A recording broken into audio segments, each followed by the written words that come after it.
பெண்களின் பாதுகாப்பு தனிமனிதனின் ஒழுக்கத்தில்தான் உள்ளது என மகாராஷ்டிரா ஆளுநர் சி.பி. ராதாகிருஷ்ணன் தெரிவித்துள்ளார். திருப்பதி ஏழுமலையான் கோவிலில் மகாராஷ்டிரா ஆளுநர் சி.பி. ராதாகிருஷ்ணன் குடும்பத்தினருடன் சுவாமி தரிசனம் செய்தார். கோவில் வளாகத்தில் உள்ள ரங்கநாயக மண்டபத்தில் வேத ஆசீர்வாதங்கள் முழங்க அவருக்கு தீர்த்தம் மற்றும் லட்டு பிரசாதங்கள் வழங்கப்பட்டன. பின்னர் செய்தியாளர்களிடம் பேசிய அவர், தனிமனிதனின் ஒழுக்கம் சீர்கெட்டு வருவதற்கு பாலியல் வன்கொடுமைகள் எடுத்துக்காட்டாக உள்ளதாக தெரிவித்தார். பெண்களின் பாதுகாப்பு தனிமனிதனின் ஒழுக்கத்தில்தான் உள்ளது என்றும், கடந்த காலங்களில் இல்லாத அளவிற்கு நாடு முழுவதும் பாலியல் வன்கொடுமை அதிகரித்துள்ளதாகவும் கூறினார். மேலும் கொடிய மனம் படைத்தவர்கள் கடுமையாக தண்டிக்கப்பட வேண்டும் என அவர் கேட்டுக்கொண்டார்.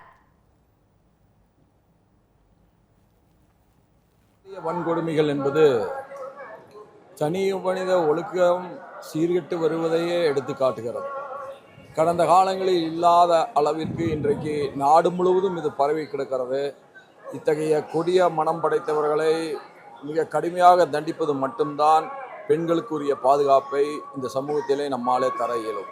கடுமையான நடவடிக்கை, யார் தவறு செய்திருந்தாலும் பாரபட்சமின்றி எடுக்கப்படுகின்ற நடவடிக்கை மட்டும்தான் பெண்களுக்குரிய பாதுகாப்பை தரும், சமூகத்துக்கான அந்தஸ்தை உயர்த்தும்.